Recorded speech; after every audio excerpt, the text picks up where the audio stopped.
नमस्कार। कार्यक्रम खास मुलाकात में आपका बहुत बहुत स्वागत है। और ख़ास मुलाकात में मेरे साथ एक बेहद ख़ास व्यक्ति हैं जिन्होंने न सिर्फ मध्य प्रदेश की राजनीति को बहुत गहराई से प्रभावित किया है अपने व्यक्तित्व से, अपने कृतित्व से, बल्कि राष्ट्रीय राजनीति का भी वो चमकता चेहरा रहे हैं, पहले कांग्रेस में और अब भारतीय जनता पार्टी में।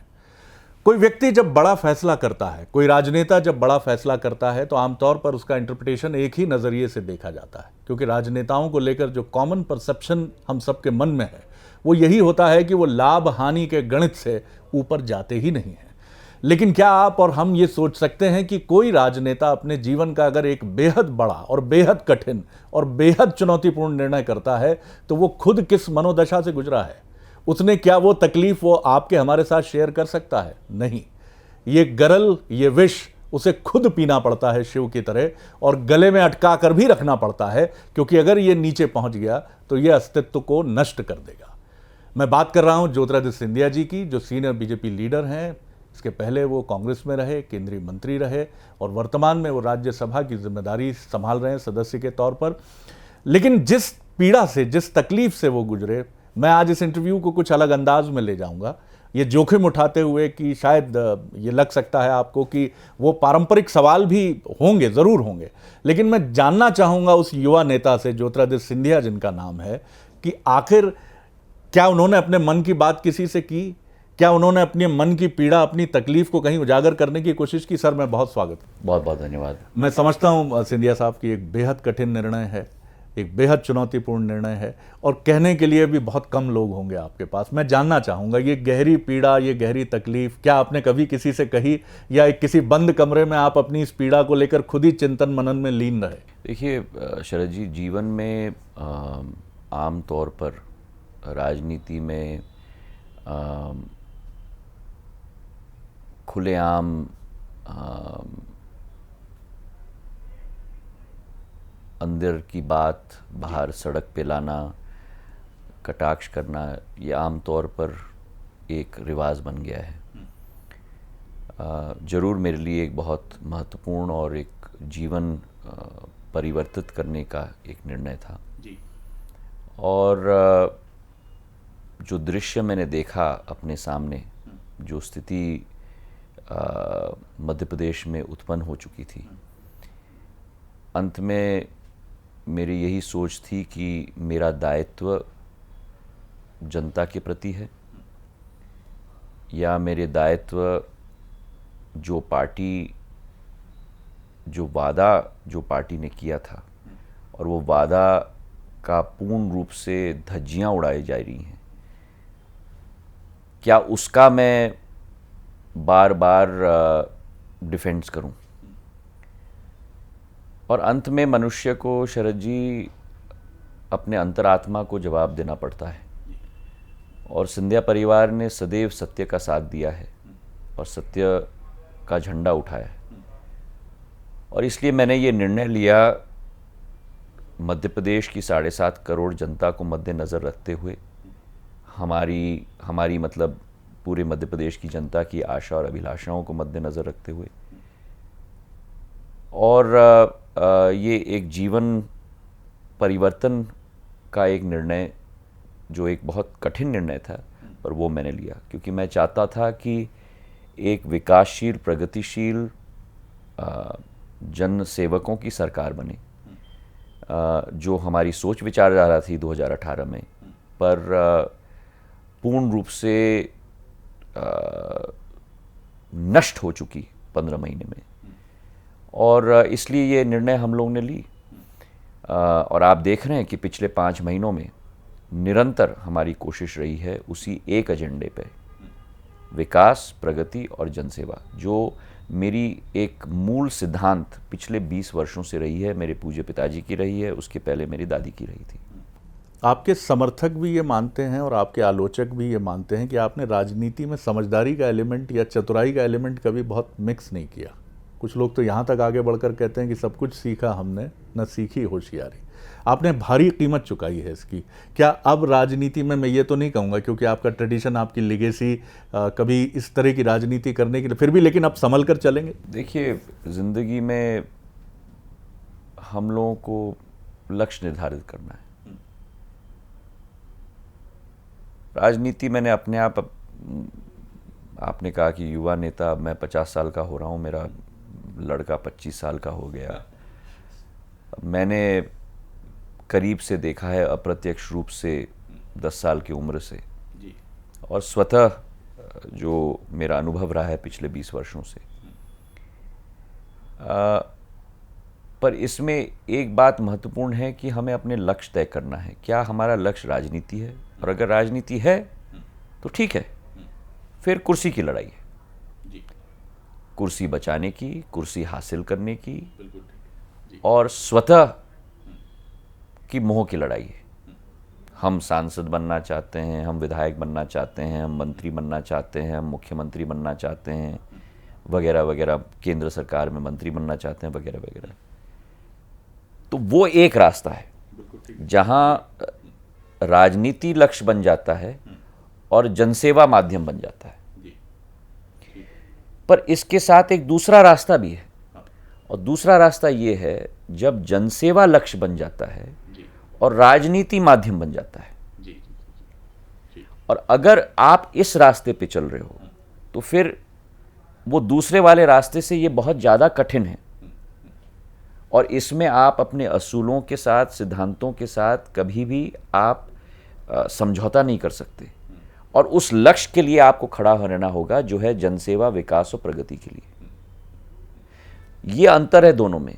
मैंने सदैव जीवन में ये रास्ता अपनाया है जहां जनसेवा मेरा लक्ष्य है और राजनीति केवल एक माध्यम है, और उसमें मैं दिल का व्यक्ति हूं, मैं दिमाग का व्यक्ति नहीं हूं। मैंने कभी भी दिमाग से काम नहीं किया है। कई ऐसे नेता हैं जिनके नाम मैं नहीं लूंगा, पर दिमाग की बेखूबा राजनीति करते हैं, बेखूबा, चतुराई की बेखूबा राजनीति करते हैं, और ठीक है, वो उनकी खूबी है, मेरी खूबी उस क्षेत्र में नहीं है। और आप कहो कि एक तरीके से अगर थोड़ा गलत शब्द भी मैं इस्तेमाल करूं तो मैं उस क्षेत्र में बेवकूफ़ हूं, पर मैं खुश हूं कि उस क्षेत्र में मैं बेवकूफ़ हूं, क्योंकि मैं दिल से काम करता हूं, और दिल के गहराइयों से जो व्यक्ति काम करता है वो ना अपने आप से कभी झूठ कह सकता है और ना कभी जनता को झूठ कह सकता है। जी, ये काफ़ी महत्वपूर्ण बात है। आपने जो बात कही, मुझे एक शेर याद आ गया जो ये कहता है कि अक्ल बहुत अच्छी चीज़ है, लेकिन कभी कभी अच्छा है दिल के साथ रहे पासबान अक्ल, लेकिन कभी कभी इसे तन्हा भी छोड़ दे। शायद सिंधिया जी उसी की तरफ इशारा कर रहे हैं। कभी दिल से भी सोचिए। अकल और दिमाग का इस्तेमाल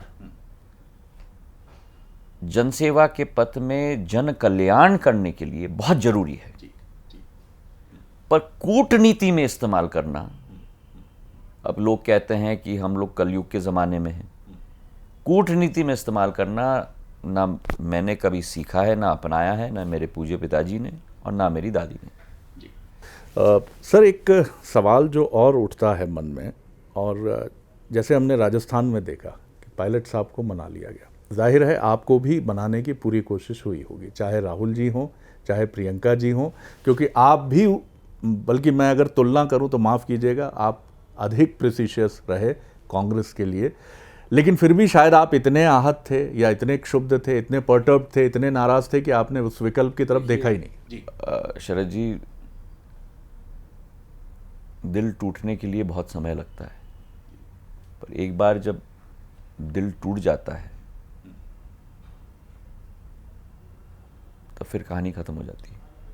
मैं नहीं समझता इससे ज़्यादा कुछ कहने की ज़रूरत है। आपने मैं समझ सकता हूँ, क्योंकि उस पीड़ा को हम, उस वज़न को हम महसूस कर रहे हैं। चलिए, जो फैसला आपने किया, और अब आप जिस तरह आपने एक बहुत महत्वपूर्ण बात कही कि जब राजनीति आपके लिए लक्ष्य नहीं हो जाता, कुर्सी आपके लिए लक्ष्य नहीं हो जाती, वो एक जनसेवा का माध्यम बनती है। आपके लिए माध्यम नहीं, आपका लक्ष्य हो जाता है जनसेवा, और राजनीति उसका माध्यम बन जाती है। आपने ये रास्ता चुन लिया है। अब आप किस तरह से मध्य प्रदेश की जनता को, क्योंकि बहुत लोग आपको उम्मीद से देख रहे हैं, और जिस तरह का आपने एक, मैं उसको कहूं कि आपने एक बहुत बोल्ड डिसीजन जो लिया है, लोग अपेक्षा रखते हैं कि सिंधिया जी के उस स्वभाव, उस चरित्र को हम बीजेपी में भी देखेंगे। ये एक बड़ी कठिन चुनौती है। मेरा स्वभाव, मेरा चरित्र बदल नहीं सकता, क्योंकि वो मेरा डीएनए है। हाँ, मैं मानता हूँ कि कोई भी ज़िंदगी में अति उत्तम कभी भी नहीं हो सकता, और सभी में खामियां होती हैं। मुझ में खामियां हैं, आप में खामियां हैं, सब में। उन खामियों को दुरुस्त करना, इसके लिए दिल और दिमाग सदैव खुला होना चाहिए। और जो कमियां हैं मुझ में, मेरी सदैव ज़िंदगी में कोशिश रही है कि सकारात्मक आलोचना के साथ जो मेरे पास सुझाव आते हैं उसके आधार पर मैं अपने आप को बदलते रहूं। लेकिन जो मेरा लक्ष्य है, मेरा स्वभाव है विकास के प्रति, प्रगति के प्रति और जनता के लिए एक समर्पण भाव के साथ कार्य करने का, वो तब भी था और आज भी है और ज़िंदगी के आखिरी सांस तक रहेगा। हमने सर देखा कि बड़े, और यही आपने पिछले 5 महीने में देखे हैं।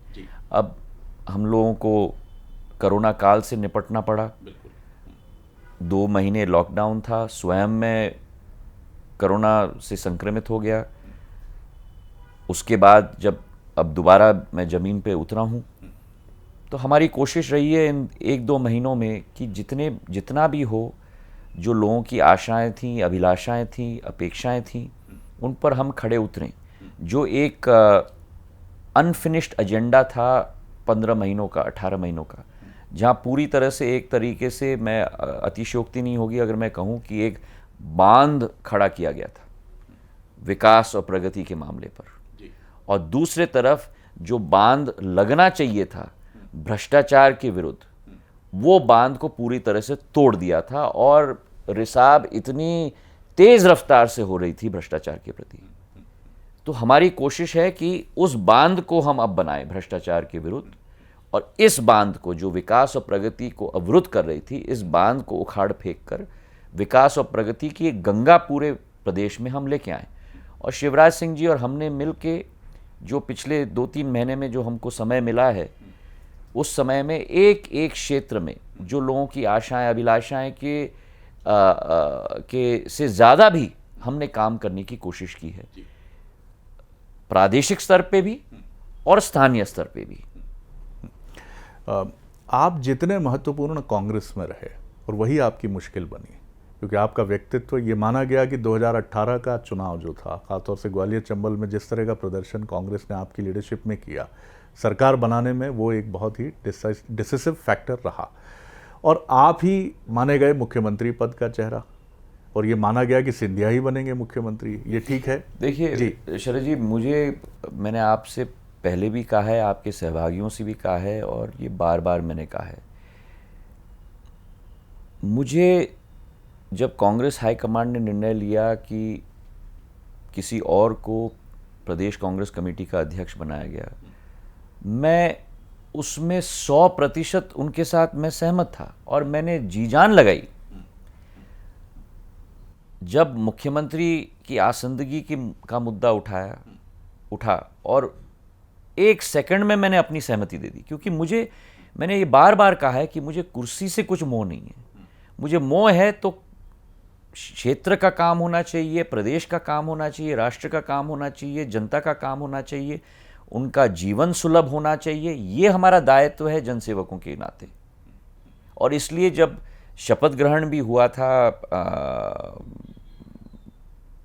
अप्रैल के माह में और दोबारा जून के माह में, मैंने ये कहा कि ये मंत्री पद नहीं है और मंत्रियों का शपथ नहीं है मध्य प्रदेश का, लेकिन जनसेवकों का शपथ है, जहां ये जिम्मेदारी अब इनके कंधों पर है, जो दायित्व का निर्वाह इनको करना होगा 7.5 करोड़ जनता के प्रति। ये मेरी सदैव भावना रही है, जो भी जिम्मेदारी दी जाए। और इसलिए इस कुर्सी से चिपकने की आदत हमारी नहीं होनी चाहिए। हमारी आदत होनी चाहिए इस जमीन के साथ चिपकने की, इस धूल, इस माटी के साथ चिपकने की और जनता के हृदय में अपना स्थान पाने की। ये हमारी जिज्ञासा और हमारा एक मोह और हमारा लक्ष्य होना चाहिए। पर क्या होता है कि जिंदगी में हमारे अध्यात्म में लिखा गया है कि ममा, सब कुछ स्वतः के चारों तरफ घिर जाता है और हमें चिंता रहती है हमारी कुर्सी की, हमारी पोजीशन की, हम कहाँ हैं, और हम भूल जाते हैं कि ये रास्ता हमने क्यों अपनाया है। ये सेवा का रास्ता है।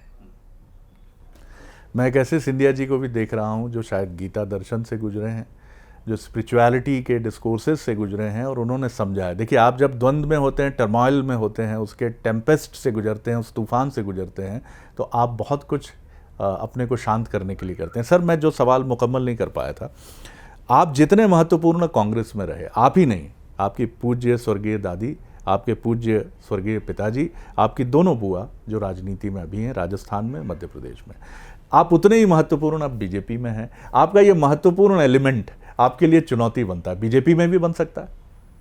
देखिए, मैं अपने आप को कुछ महत्वपूर्ण समझता नहीं हूँ। व्यक्ति उतना ही महत्वपूर्ण होता है और होना चाहिए जितना व्यक्ति लोगों के दिल के गहराइयों में उतर पाए। ये जो महत्वपूर्णता की क्राइटेरिया है कि आप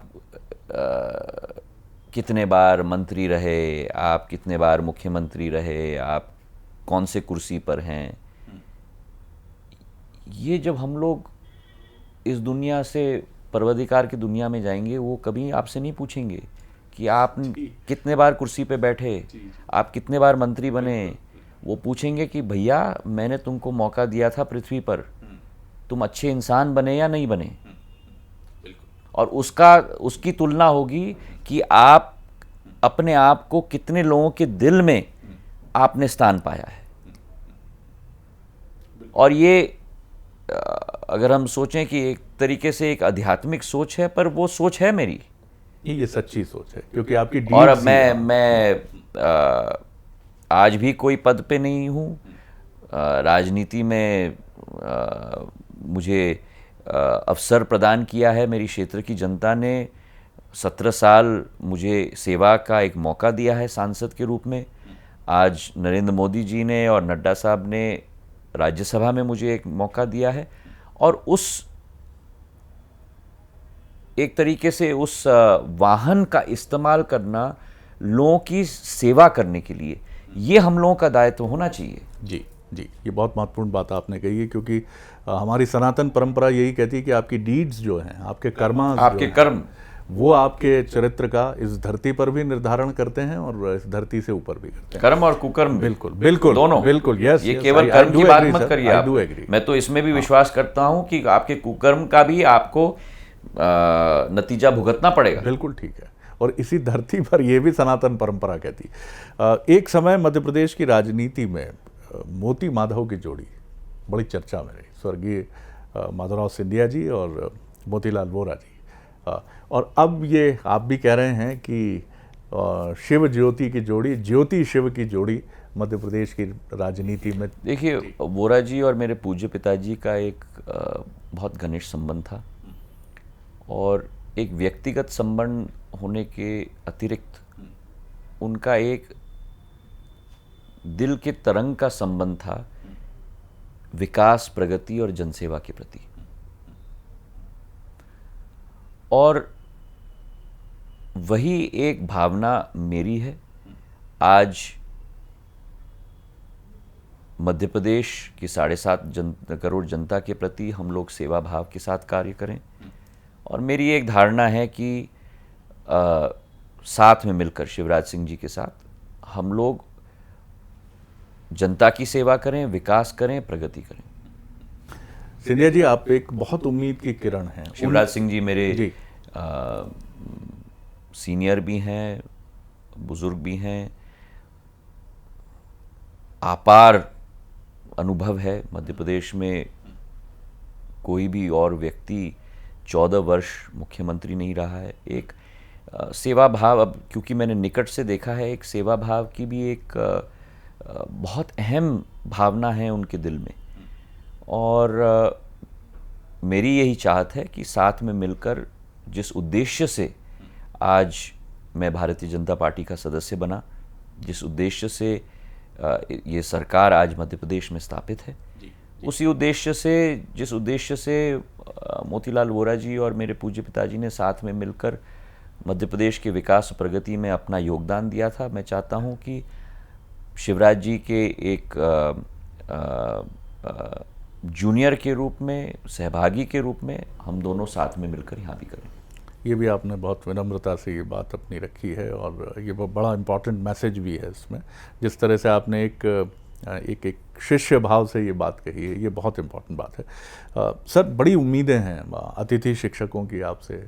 विद्वान शिक्षक जो हैं, वो जो गुरुजी हैं वो, और वो ये मानते हैं कि सिंधिया जी की जो भूमिका हमने कांग्रेस में देखी कि उन्होंने कहा मैं सड़क पर उतर आऊँगा, किसानों का विषय हो या अतिथि शिक्षकों का विषय, उस पर कायम है पूरी ताकत से। मेरी साफ साफ मेरी ये मंशा है कि जो सरकार ने कहा था कि ये हमारा वचन पत्र नहीं है, ये हमारा धर्म ग्रंथ है, और मैं मानता हूं कि उस धर्म ग्रंथ के प्रति एक अधर्म की भावना जिस पार्टी ने अपनाई, उसके विरुद्ध मैं सड़क पे उतरा हूं। अब जिस पार्टी का मैं भाग हूं, सदस्य हूं, हमारी कोशिश रहेगी कि विकास और प्रगति का एजेंडा हम लेके जाएं, और पिछले 4-5 महीनों में जो हम शिवराज सिंह जी के नेतृत्व में मध्य प्रदेश में संभव हो पाया है, मैं मानता हूं कि सोच से भी बाहर है। फसल बीमा योजना की 2,900 करोड़ रुपए पहली किस्त जो कमलनाथ जी ने बंद करके रखी थी, वो उन्होंने किसानों को दिलवाई। दूसरी किस्त 16 सितंबर को दिलाई, 4,500 करोड़ की। संबल योजना दोबारा शुरू करवाई। 2.25 लाख लोगों को गृह प्रवेश करवाया प्रधानमंत्री आवास योजना के आधार पर। 2 दिन पहले घोषणा की, जो मैं मानता हूं कि किसानों के लिए सबसे महत्वपूर्ण घोषणा है। मैं तो मानता हूं कि ऋण माफी से भी कई गुना ज्यादा, कि जहां प्रधानमंत्री किसान सम्मान निधि में 6,000 रुपया प्रति साल हर किसान के खाते में डाला जाता था, वहां शिवराज सिंह जी ने मुख्यमंत्री किसान सम्मान निधि के आधार पर 4,000 रुपए अतिरिक्त डाला है। मतलब हर किसान के खाते में अब प्रदेश और केंद्र सरकार मिला के 10,000 रुपए जाएगा उनके खाते में। पुलिस की भर्ती जो कई महीनों से लंबित थी, वो खुलवा दी। मध्य प्रदेश में सरकारी नौकरियां, मध्य प्रदेश के नौजवानों को उनको पहला हक दिलवाया है। तो ऐसे कई ऐतिहासिक कदम इन्होंने लिए हैं जो कल्पना से भी आगे थे, और ये क्षेत्रीय विकास और क्षेत्रीय प्रगति से अलग है। हजारों करोड़ रुपए की योजनाएं जो लंबित थीं, सिंचाई के क्षेत्र में, सड़क के क्षेत्र में, शहरी विकास के क्षेत्र में, ग्वालियर चंबल एक्सप्रेसवे 450 किलोमीटर का 8,500 करोड़ रुपए का, तो ऐसी जो कल्पना भी नहीं की थी जनता ने, ऐसी योजनाओं को हम लागू करने जा रहे हैं। तो हम लोगों का एक विकास प्रगति का पैकेज है। हमारी कोशिश होगी कि इसमें हर वर्ग सम्मिलित हो, हर व्यक्ति सम्मिलित हो, और जो पिछली सरकार ने पूर्ण रूप से एक काली पोत दी थी अपने धर्म ग्रंथ पर, हम जनता के समक्ष एक विकास और प्रगति के एजेंडा के साथ जाएं। बाई इलेक्शन जो 28 सीटों पर हैं, बीजेपी की ताकत अब डबल टीम है, ज्योतिरादित्य सिंधिया, शिवराज सिंह चौहान। ग्वालियर चंबल में आप एक ऐसे लीडर हैं, पूरे मध्य प्रदेश में ऐसे लीडर हैं जो अपने प्रचार की शैली और अपनी स्ट्रेंथ की वजह से पहचाने। मैं अगर आपसे ये, आप दावा कर रहे हैं अगर कि आप शानदार प्रदर्शन करेंगे, उसका कारण, और अगर आपकी प्रतिद्वंदी पार्टी कांग्रेस नहीं कर पाएगी तो क्यों? देखिए, ये तो भविष्य के गर्भ में है कि नतीजा क्या होगा। मैं कभी भी, मैं आजकल बहुत सुन रहा हूँ कि मेरी पूर्व पार्टी कांग्रेस पार्टी बड़ी बड़ी घोषणाएं कर रहे हैं कि हम 22 सीट जीतने वाले हैं, हम 20 सीट जो जीतने वाले हैं। तो मैं समझता हूं कि अब ये राजनीतिक दल नहीं रही, लेकिन एक ज्योतिषी दल बन गई है। जनता का निर्णय सर माथे लेना, ये हमारा दायित्व है। हमारा काम है कि जनता की अदालत में हम लोग जनता की आशाओं और अभिलाषाओं पर खड़े उतर के उनके समक्ष हम नतमस्तक हों उनके आशीर्वाद के लिए। यही मेरी सोच और विचारधारा है, और उसी सोच विचारधारा के साथ मैं इस संग्राम में उतरने जा रहा हूं। अंत में जो निर्णय जनता लेगी, मैंने 2018 में भी कहा था, 2019 में भी जब लोकसभा चुनाव हुआ था, जिस चुनाव को मैं स्वयं कह रहा हूँ कि मैं हारा था, उसे भी मैंने सर माथे लिया था। अंत में हमारा भगवान हमारी जनता है, और यही मेरी एक सोच विचारधारा इस चुनाव में भी है। पर मुझे पूरा विश्वास है कि जिस विकास और प्रगति के एजेंडा के साथ हम लोग गए हैं जनता के समक्ष पिछले 2 महीनों में, पूर्ण आशीर्वाद और बर्दस्त जनता का हमें इस चुनाव में मिलेगा, और भारतीय जनता पार्टी का परचम जनता लहराएगी विकास के लिए, प्रगति के लिए और भविष्य के लिए। बहुत अंतिम सवाल है मेरा। मैं काफ़ी आपको कूल, कंपोज्ड, शांत महसूस कर रहा हूँ। ये तूफान के गुजर जाने के बाद की एक गहरी शांति है जो आपके व्यक्तित्व के साथ हमेशा रहेगी। देखिए, ज़िंदगी में अगर अंतरात्मा शांत हो, सत्य का निर्णय लिया हो, कोई गलत भावना मन में न हो, तो आगे से जितने भी भाले आए, तीर आए, तलवार आए, वो हम छाती पे लेते हैं, क्योंकि हमारा मन साफ है, हमारा दिल साफ है और हमारी कार्यशैली साफ है। बहुत शुभकामनाएं देता हूं सिंधिया साहब। मैं समझ सकता हूं कि एक कठिन चुनौती, लेकिन आपने जिस तरह से अपने को उसके लिए तैयार किया है और सारे वार आपने झेले हैं और अभी भी झेल रहे हैं, लेकिन यही जीवन है और एक योद्धा का धर्म यही है कि आप उसको स्वीकार करें। एक बड़ा अच्छा शब्द है, भारतीय सेना में अक्सर यूज़ होता है, वो युद्धम प्रज्ञा। युद्ध को बुद्धिमानी से लड़िए और ये भी देखिए कि कितना नुकसान हो सकता है, कितना नुकसान से हम बच सकें। तो मैं उसके लिए भी आपको शुभकामनाएं देता हूं। ये एक भिन्न ज्योतिरादित्य सिंधिया हैं, इनसे बातचीत करके मैंने लगातार महसूस किया, और आपने पूरे इंटरव्यू में देखा होगा कि कोई कड़वाहट नहीं है। पूर्व की पार्टी कांग्रेस के लिए, उसके नेताओं के लिए उन्होंने पूरा कंस्ट्रेंट करके रखा है अपने को कि निगेटिविटी से वो हटें। उन्होंने कोई कोसने की परंपरा को नहीं अपनाया है, which is a very good strategy. मैं अगर कहूँ चुनाव के लिए भी एक बहुत अच्छी रणनीति है कि आप कोसने के बजाय उन चीज़ों पर फोकस करें जो जनता के हित चिंतन से जुड़े मुद्दे हैं। खास मुलाकात में इतना ही। अगली बार एक और ख़ास शख्सियत को लेकर आपसे मिलेंगे। इजाज़त दीजिए, नमस्कार।